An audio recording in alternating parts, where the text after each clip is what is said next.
Alhamdulillahi munsil khalqa min adami, summa salatu alal muhtari fil kidami. Amin tadakuri jiranin bidis salami, majaj tadam anjara min muklatin bidami.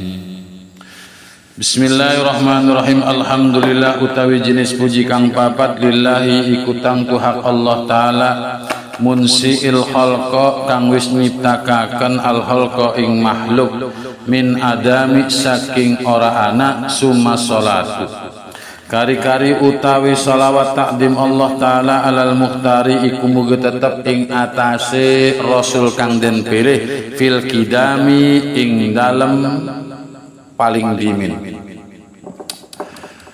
Bismillahirrahmanirrahim. Ya, kita akan melanjutkan yaitu kajian burdah supaya kita sedikit mengenal burdah, bagaimana kita menyanjung Rasulullah sallallahu alaihi wasallam, memuliakan dan mengagungkan Rasulullah lewat bait-bait qasidah burdah. Dan sebaiknya kita mengenal dulu apa itu burdah, siapa yang menyusun burdah.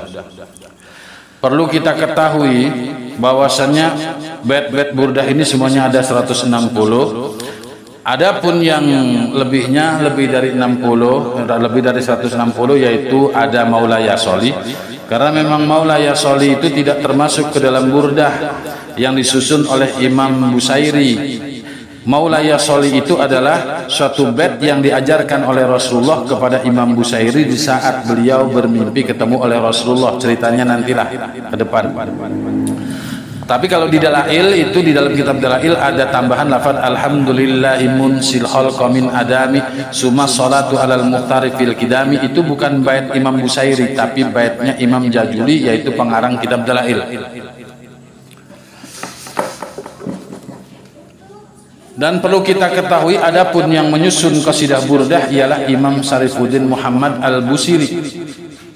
Beliau seorang ulama besar, seorang ulama besar yang berdomisili di kota Busir, yakni sebuah kota kecil yang di pinggiran kota Mesir. Perlu juga kita ketahui beliau adalah seorang ulama yang pintar dalam beberapa ilmu sastra bahasa Arab atau ilmu adab atau ilmu uslubil arabiyah seperti nahu, sorof, bilaghah, mulai dari ilmu ma'ani, bayan, badi, mantik, munadharah, khatil arabiyah, istiqah dan lain-lain. Dan yang lebih menonjol, beliau mahir dalam ilmu arud dan qawafi.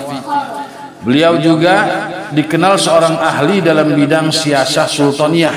Makanya beliau pernah menjabat menteri penerangan di negaranya. Sehingga dalam masa-masa beliau hidup tidak ada seorang ahli dalam bidang bilaghah yang sebanding dengan beliau.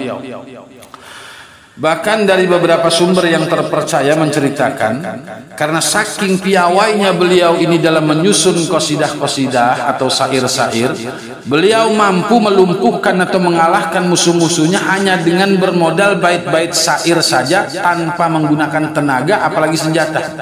Saking hebatnya dalam penyampaian, saking bilaghahnya dia dalam menyusun syair dan bilaghah, sehingga bisa ngedorong manusia atau musuh itu takut kepada dia, takut kepada kesultanan-kesultanan yang dia bekerja di dalamnya, karena sebuah syair-syair saja. Dan perlu kita ketahui juga bahwa teriwayatkan beliau bahwa pada zaman Imam Busairi masih aktif pada pemerintahan, bahwa suatu ketika saat beliau pulang dari kantor kesultanan, beliau pernah bertemu dengan seorang laki-laki tua yang bersih, putih, berwibawa. Dan di suatu tempat peristirahatan, kalau sekarang ya di rest area lah, di rest area mana ketemu dia.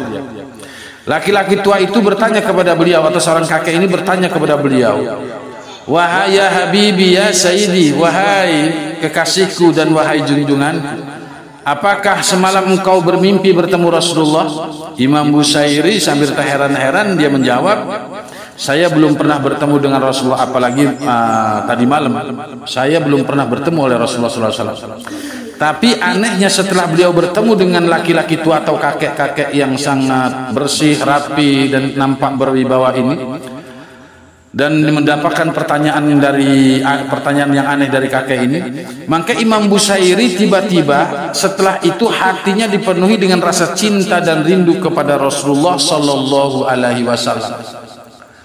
Begitu beliau pulang ke rumah beliau setelah istirahat dan dia tertidur, beliau bermimpi bertemu dengan baginda Nabi besar Muhammad sallallahu alaihi wasallam yang sedang berkumpul berserta para sahabat-sahabatnya yang laksana rembulan yang dikelilingi oleh bintang-bintang.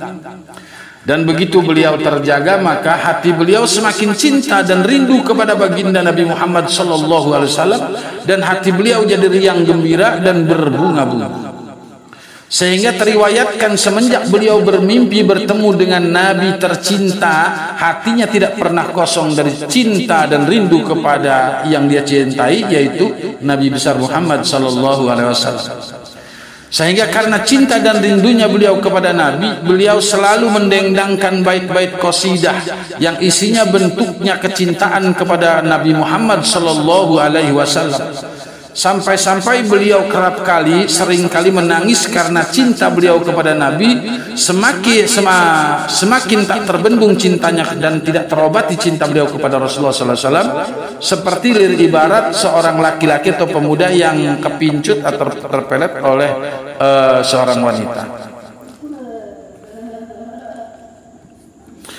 Dan sepanjang jalan dan masa beliau menjalani hidup dengan memendam cinta kepada Rasulullah SAW, teriwayatkan bahwa beliau terkena musibah, diberi penyakit oleh Allah Subhanahu wa taala, yaitu penyakit stroke, alias mati anggota badannya atau awaknya sebelah kanan.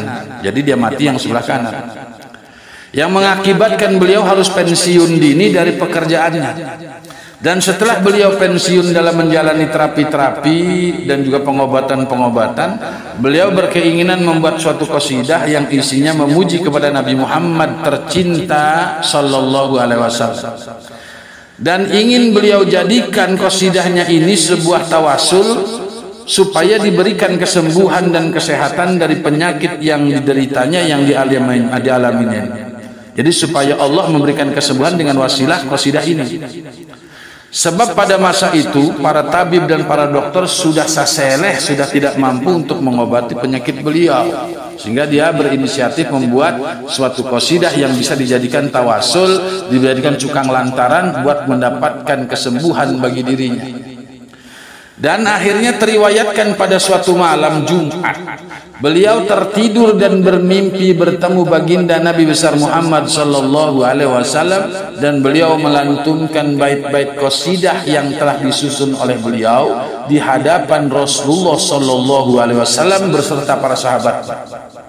Dan baginda Nabi selama mendengarkan bait-bait qasidah yang dibacakan oleh Imam Busiri ini, Rasulullah mengayun-ayunkan kepalanya, mengangguk-anggukkan kepalanya seperti sebuah pohon, sebatang pohon yang sedang berbuah lebat tertiup angin, sepoi-sepoi.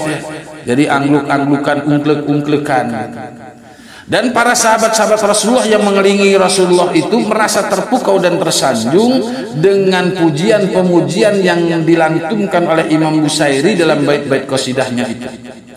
Setelah beliau rampung, setelah selesai beliau membacakan qasidah dan burdahnya, terus Rasulullah mengusapkan telapak tangannya kepada anggota tubuh imam yang mati dan lumpuh. Setelahnya Imam Busiri terbangun dan mendapati anggota tubuhnya yang mati lumpuh kemarin bisa bergerak dan berfungsi normal seperti sedia kala, yaitu sembuh. Selang beberapa waktu atau beberapa hari setelah kesembuhan beliau, maka beliau berjalan-jalan di sekitar kota Mesir, dan beliau kebetulan bertemu dengan sahabat karib beliau, yaitu Syekh Abdul Raja. Syekh Abdul Raja berkata kepada Imam Busairi, "Ya Habibi, ya Sayyidi, ta'al, coba kemari. Coba engkau berikan kepadaku bait-bait qasidah yang telah engkau bacakan di depan Rasulullah pada malam Jumat yang lalu." Imam Busairi mengatakan demikian. Imam Abdul Raja. Imam Busiri menjawab, "Qasidah yang manakah yang engkau maksud?" Sedangkan aku terlalu banyak dan memang banyak membuat qasidah-qasidah. Yang kau maksud qasidah yang mana? Syekh Abdul Raja berkata, qasidah yang dimulai dengan lafaz amin tadakuri jironin bidis salami sampai akhir. Terus Imam Busairi berkata kepada Imam Syekh Raja, karena heran, padahal ia belum pernah. Padahal Imam Busairi, perasaan saya belum pernah menceritakan tentang atau membacakan qasidah ini kepada siapapun. Kenapa Imam Busairi sampai Imam Abdul Raja sampai tahu? Dia bertanya kepada Abdul Raja, wahai sobatku tercinta, dari mana engkau tahu qasidah itu? Syekh Abdul Raja menjawab, aku telah mendengar bait-bait qasidah burdah itu saat engkau bacakan di depan Rasulullah pada malam Jumat itu, sampai aku melihat Rasulullah nampak asik mendengarkan qasidahmu, sehingga Rasulullah pun masgul, kepalanya mengangguk-angguk seperti pohon yang sedang berbuah tertiup angin, dan sahabat pun mengikuti seperti Rasulullah SAW. Maka berikan kepada aku. Akhirnya Imam Busairi memberikan kita qasidah burdah ini kepada Syekh Abdul Raja, dan Syekh Abdul Raja menyimpan qasidah burdah itu dan sampailah kepada kita sekarang ini. Jadi kita sekarang ini menyimpan dan mengamalkan burdah Maulaya Sholli ya Rabbi bil Mustafa, itu adalah qasidah Imam Busairi yang dicatat dan dikembangkan, diperbanyak, disebarkan oleh Syekh Abdul Raja. Pribadinya Imam Busairinya mah tidak menyebarkan, yang menyebarkan sahabat karibnya yaitu Syekh Abdul Raja. Jadi Syekh Abdul Raja mimpi juga sama bertemu dengan Rasulullah, melihat Syekh Imam Busairi sedang melantunkan membacakan qasidah burdah ini. Akhirnya menyebar sampai sekarang. Dan perlu kita ketahui ibu-ibu, bapak-bapak sadayana, bahwasanya bagi orang yang punya hajat atau punya apa saja, bisa menjadikan burdah ini jadikan sebuah tawasul untuk mendapatkan hajat-hajat atau untuk sampai kepada tujuan kita. Dengan syarat cara mengamalkannya itu ada beberapa syaratnya. Syarat pertama, harus dalam keadaan bersih dari hadas besar dan hadas kecil, dan menghadap ke kiblat. Membacanya harus dengan penuh hati yang ikhlas dan seksama, sekaligus mengerti kepada makna-maknanya. Insya Allah akan dikabulkan niat-niatnya. Dan jangan lupa ditambah satu bait lagi yang terpenting, yaitu bait yang diajarkan oleh Rasulullah kepada Imam Busairi, yaitu bait Maulaya Sholli wa sallim daiman abada ala habibika khairil khalqi kullihim. Ini yang dibacakan ketika kita punya hajat-hajat.